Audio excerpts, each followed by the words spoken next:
નમસ્કાર, ગુજરાત ન્યૂઝમાં આપનું સ્વાગત છે। 5 રાજ્યોની વિધાનસભાની ચૂંટણીના પરિણામ 10 માર્ચે આવશે, પણ એ પહેલાં જે આકલનો કરવામાં આવી રહ્યા છે અને જે વાતો થઈ રહી છે કે કયા રાજ્યમાં કોની સરકાર બનશે, કયા રાજ્યમાં કોણ મુખ્યમંત્રી બનશે, કારણ કે ઉત્તર પ્રદેશ, ઉત્તરાખંડ, પંજાબ, ગોવા અને મણિપુર આ જે 5 રાજ્યોની વિધાનસભાની ચૂંટણી થઈ, મતદાન થયું, હવે જે એના પરિણામ આવશે એની અસર લોકસભાની ચૂંટણી પર જોવા મળશે।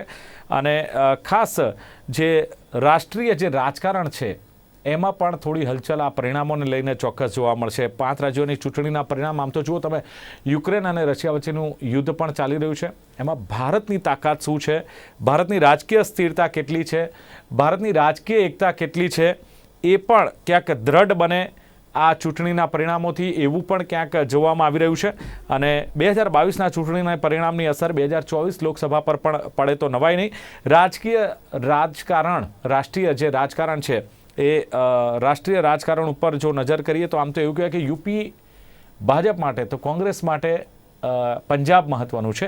એ સિવાય પણ ઉત્તરાખંડ, મણિપુર અને ગોવામાં પણ કોણ પરચમ, કારણ કે ભાજપે તો 5 રાજ્યોમાં ભગવો લહેરાશે એવો દાવો કર્યો છે, ત્યારે જોવાનું રહેશે કે ભાજપ કેટલું સફળ થાય છે 5 રાજ્યોમાં। ખાસ તો યુપી પર તમામની નજર રહેશે અને એવું કહેવાય કે દિલ્હી જવાનો રસ્તો યુપી થઈને જાય છે। યુપીમાં જેણે સત્તા મેળવી અને દિલ્હીમાં સત્તા મેળવવી બહુ જ ઇઝી પડતી હોય છે અને બહુ જ કહેવાય કે મહત્ત્વનું ઉત્તર પ્રદેશ શહેર અને એનું જે પરિણામ છે બહુ જ અગત્યનું રહેશે। આ જ મુદ્દે ચર્ચા કરવી છે અને ચર્ચા કરવા માટે મારી સાથે જોડાયા છે જાણીતા રાજકીય વિશ્લેષક હર્ષવર્ધન પાંડે મારી સાથે જોડાયા છે। હર્ષવર્ધનજી, સ્વાગત છે આપનું ગુજરાત ન્યૂઝમાં।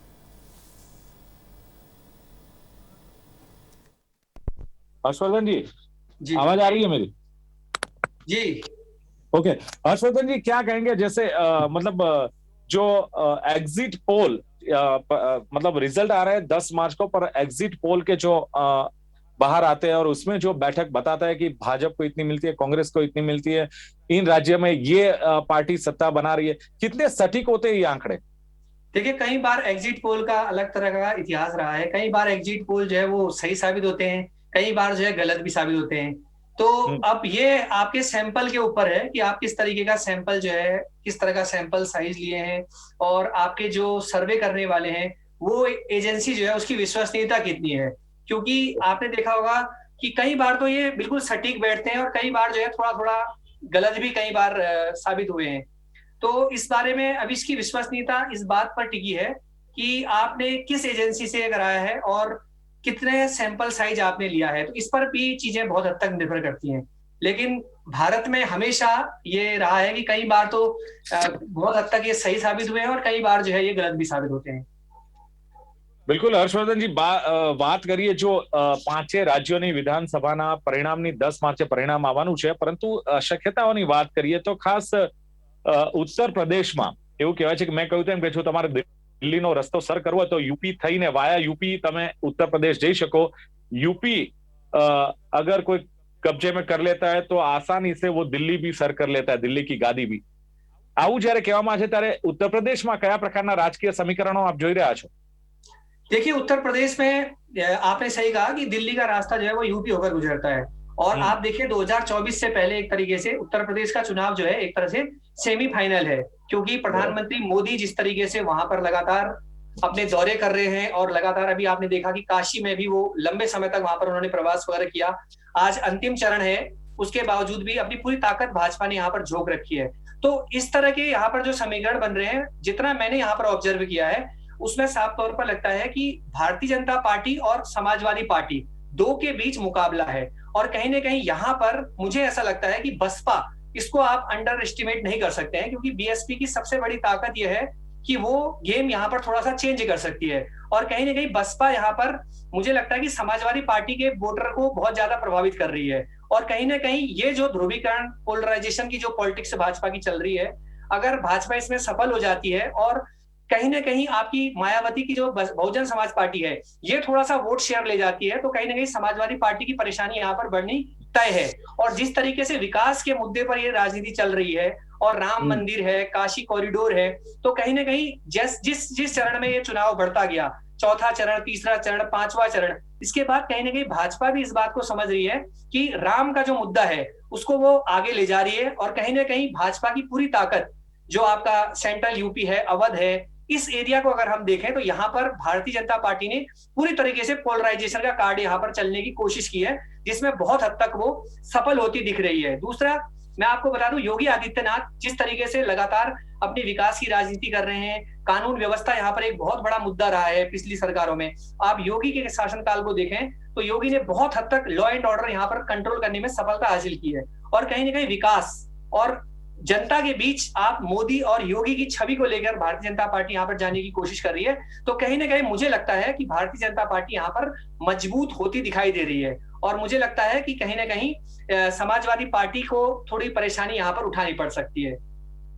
બિલકુલ પણ 2017ની જે પ્રમાણે વાત કરીએ હર્ષવર્ધનજી, ભાજપને 403 માંથી 312 જે સીટો મળી હતી, સમાજવાદી પાર્ટીને 47, બસપાને 19 અને કોંગ્રેસને 7 સીટો મળી હતી. શું લાગે છે ભાજપને જે 312 जो मतलब सीटें मिली थी, इस बार क्या अपेक्षा भारतीय जनता पार्टी की ओर से लग रही है आपको? देखिए, भारतीय जनता पार्टी की अपेक्षाएं तो बहुत ज्यादा हैं। आपने देखा कि भारतीय जनता पार्टी की ऐसी पार्टी, आप देखें 2014 के बाद से, जब से नरेंद्र मोदी और अमित भाई शाह के हाथ में कमान आई है, तो पार्टी पूरी तरह से 24/7 जो है चुनाव में रहती है। पार्टी के पास सबसे बड़ी ताकत दिलीप भाई आपका कैडर रहता है, साथ में आपके पास संगठन, ये भारतीय जनता पार्टी की बहुत बड़ी ताकत है। और इस चुनाव में हमने देखा कोरोना में जिस तरीके से वर्चुअल रैली हुई, इसमें भी कहीं ना कहीं भारतीय जनता पार्टी जो है बाजी मारती हुई दिखी थी, क्योंकि उसके पास संसाधन है। और चुनाव लड़ने के लिए आपके पास सबसे बड़ी ताकत, आपके पास संसाधन होने जरूरी है, आपके पास कैडर होना चाहिए, आपके पास पन्ना प्रमुख जैसे ये सारी चीजें यहाँ पर मौजूद हैं। तो कहीं ना कहीं भारतीय जनता पार्टी ये सब कर रही है, और उसने अपना एक टारगेट रखा है कि वो मेजोरिटी जो है उससे तो ज्यादा ही जाएंगे। हमेशा आपने देखा होगा कहीं ना कहीं विपक्षी दल पर वो टारगेट करते हैं, और उसको कहीं ना कहीं साइकोलॉजिकल बढ़त लेने की भी कोशिश भारतीय जनता पार्टी करती रही है। जैसे उत्तराखंड की बात करें, यहाँ पर 60+ का इन्होंने नारा दे दिया। इसी तरह से आपने देखा होगा हरियाणा के पिछले चुनाव में 60+ का नारा वहां भी दिया। ये अलग बात है कि 40-45 सीटें आप वहां पर ले आई पिछले विधानसभा चुनाव में। तो इस चुनाव में भी भारतीय जनता पार्टी पूरी ताकत है, उसको यकीन है कि जो एक काशी कॉरिडोर चल रहा है काम, राम मंदिर जो है उसके एजेंडे में पहले से रहा है।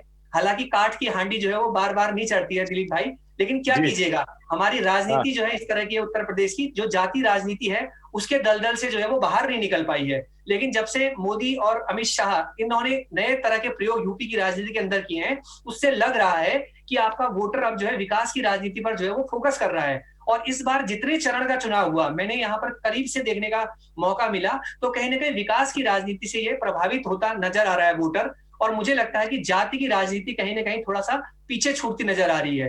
तो बीजेपी पूरी ताकत के साथ चुनाव लड़ रही है, एग्रेसिव होकर लड़ रही है, उसके पास संगठन है, आपके पास कैडर है, आपके पास पूरा पन्ना प्रमुख है, पूरा एक रोड मैप है आगे क्या करना है। और कहीं ना कहीं सबसे बड़ी बात मैं ये भी बताऊं, प्रधानमंत्री नरेंद्र भाई मोदी ने जिस तरीके से यहाँ पर रैली की है, उन्होंने ये कहा कि उत्तर प्रदेश में योगी इसलिए भी जरूरी है क्योंकि एक डबल इंजन की जो सरकार होगी, इससे जो है विकास की योजनाएं वहां पर आगे बढ़ेंगी। आप देखिए काशी में लगातार प्रधानमंत्री जो है अपना फोकस कर रहे हैं, वहां पर विकास की यात्राएं कर रहे हैं, और जगह जगह जाकर विकास को ही अपना एजेंडा बना रहे हैं। लेकिन भारतीय जनता पार्टी कहीं ना कहीं ध्रुवीकरण की राजनीति पर भी यहाँ पर जाती हुई नजर आ रही है। जैसा कि आपने देखा होगा 80-20 इस तरह की छोरियां जो है आती रहती हैं, और राजनीति में परसेप्शन आपका जो है वो बहुत ज्यादा जरूरी है। तो कहीं ना कहीं इन सब चीजों को लेते हुए ही भारतीय जनता पार्टी यहाँ पर फोकस कर रही है। उसे पूरी उम्मीद है कि पार्टी बहुमत से ज्यादा सीटें यहाँ पर लेकर आएगी। હર્ષવર્ધનજી, એક્ઝિટ પોલના જે આંકડા આવે છે એમાં સ્પષ્ટ બહુમતી ભારતીય જનતા પાર્ટીને યુપીમાં આપવામાં આવે છે, બરાબર છે? પંજાબની વાત કરીએ તો પંજાબમાં આમ આદમી પાર્ટીને સત્તા હાસિલ કરતી એક્ઝિટ પોલમાં બતાવવામાં આવે છે। 55 થી 61 સીટો પંજાબમાં આમ આદમી પાર્ટીને મળી રહી છે, આવા એક્ઝિટ પોલ કહી રહ્યા છે। આપ શું કહી રહ્યા છો આ બાબતે? देखिए, पंजाब का स्थिति थोड़ा सा यहाँ पर अलग है, क्योंकि अभी तक वहां पर देखिए कांग्रेस जब थी, चन्नी थे, उससे पहले अमरिंदर सिंह थे, उस समय तक कांग्रेस जो है काफी अच्छी स्थिति में वहां पर नजर आ रही थी।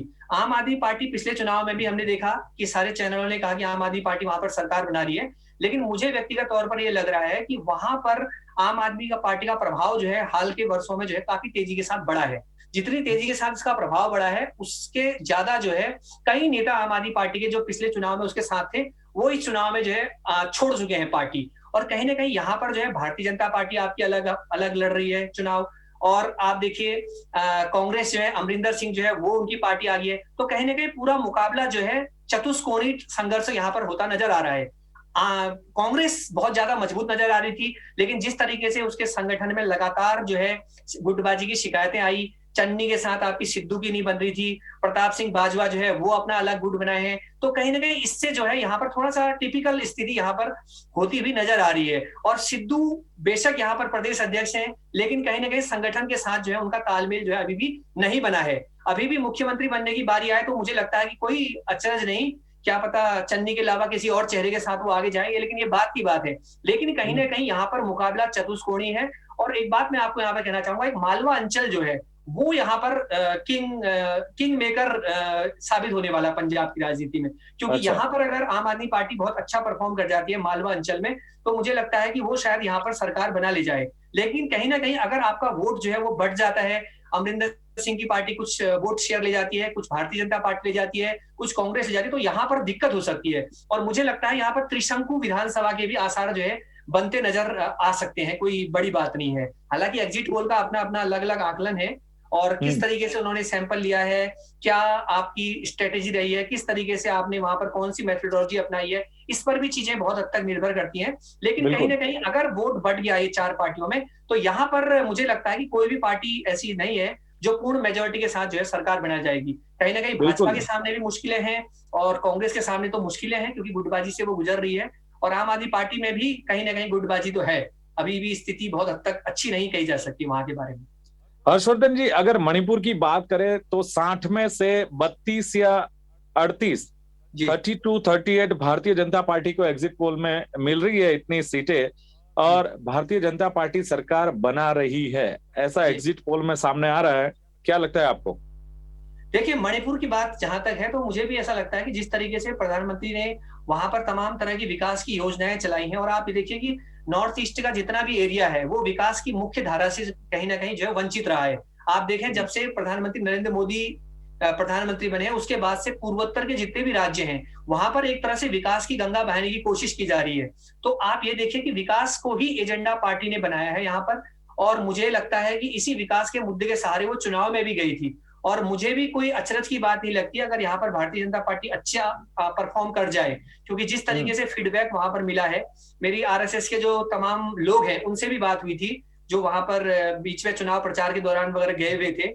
कई संगठन ने पूरी जान फूंकने की यहाँ पर कोशिश की है। तो जिस तरीके का फीडबैक मिल रहा है उसे देखते हुए लग रहा है कि यहाँ पर अच्छा करेगी। और आप ये देखिए कि पिछले कई 2014 के बाद से कई राज्य ऐसे हैं जहां भारतीय जनता पार्टी ने दोबारा जो है सत्ता जो है रिटेन करने में सफलता हासिल की है। उसकी सबसे बड़ी ताकत जो है वो विकास का मुद्दा है, और कहीं ना कहीं जो मुख्य धारा से यहाँ के नॉर्थ ईस्ट के राज्य जो है वंचित थे, उनको जो है प्रधानमंत्री ने एक तरीके से जोड़ने की कोशिश की है। तो कहीं ना कहीं ये जोड़ने की जो ताकत है, ये जो है चुनाव का परिदृश्य जो है वो बहुत बदल सकती है। और आज का वोटर भी इस बात को समझ रहा है कि केवल अब आप जाति राजनीति या सांप्रदायिक हो गए या आप सेकुलर हो गए, इस तरह की चीजों को लेकर आपको बरगला नहीं सकते।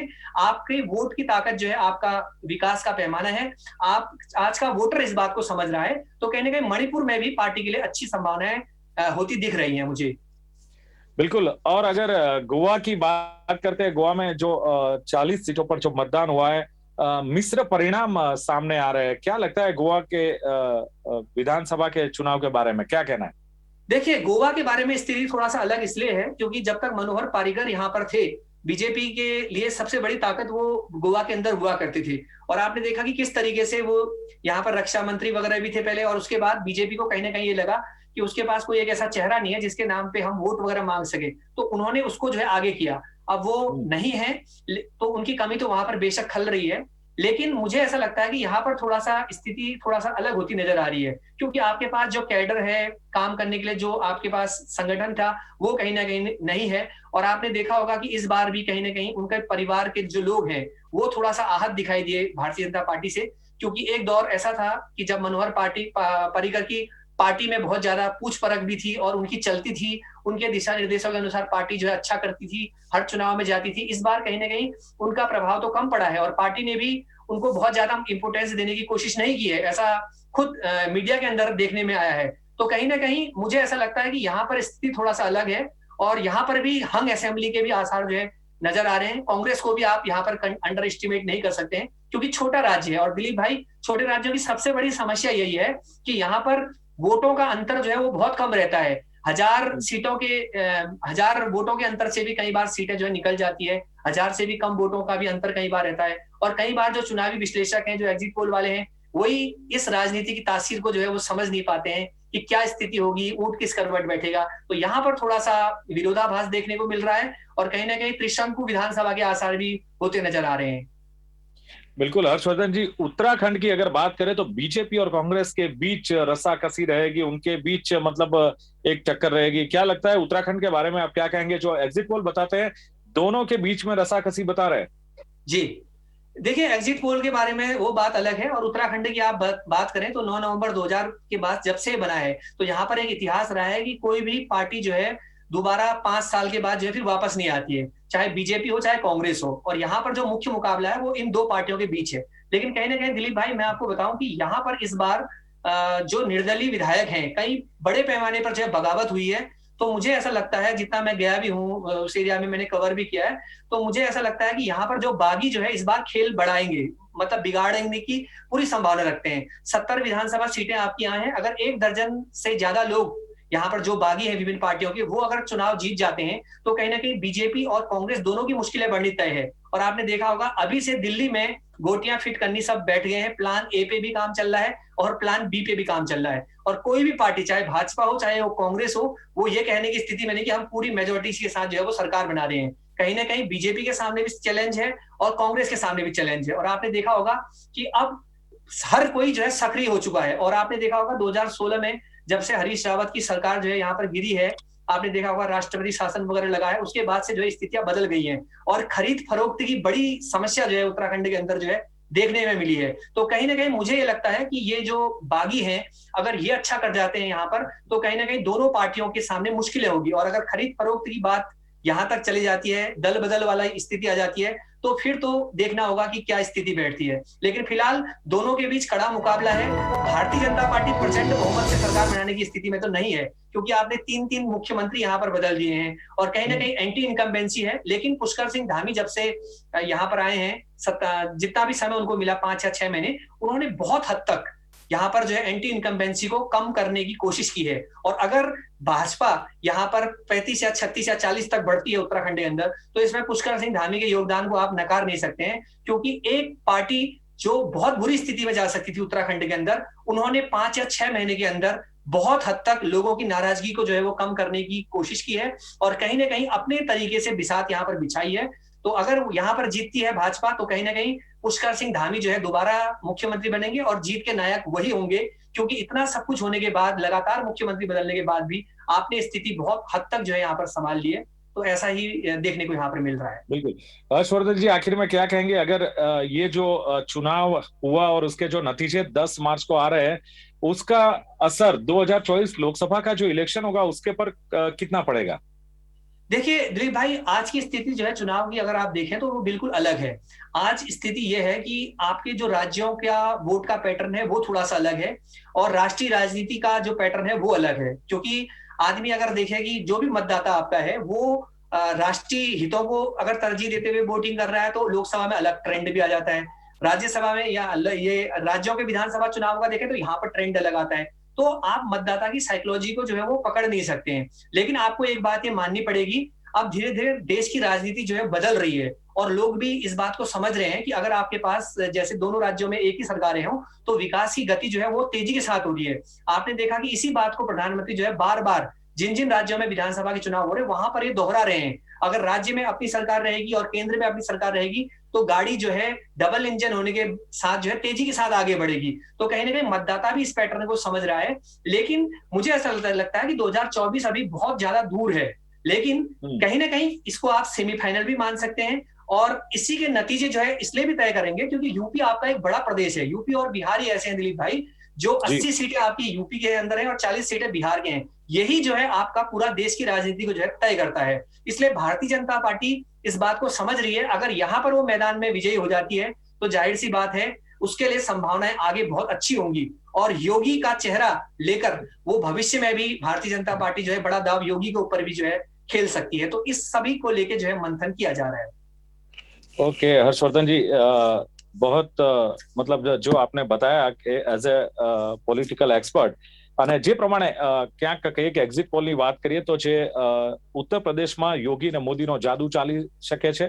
અને એક સર્વે બતાવે છે કે ઉત્તર પ્રદેશમાં ભારતીય જનતા પાર્ટી સરકાર બનાવી રહી છે. આપને બહુ જ ઓછી બેઠકો મળે છે, 2 બેઠકો મળી શકે છે. સાથે જ મણિપુરમાં ભાજપ સરકાર બનાવી રહી છે. મણિપુરમાં 60માંથી 32 થી 18 સીટો ભારતીય જનતા પાર્ટીને મળી રહી છે. કોંગ્રેસને 12 થી 17 મળી રહી છે. અને ઉત્તરાખંડની વાત કરીએ તો ઉત્તરાખંડમાં બીજેપી અને કોંગ્રેસ વચ્ચે રસાકસી જોવા મળી રહી છે. અને ભાજપને 20 થી 30 બેઠકો મળવાની શક્યતા છે અને કોંગ્રેસને પણ 30 થી 40 બેઠકો મળવાની શક્યતા છે. અને આ સાથે જ હર્ષવર્ધનજી, આપ અમારી સાથે ચર્ચામાં જોડાયા, આપનો ખૂબ ખૂબ આભાર. Thank you very much.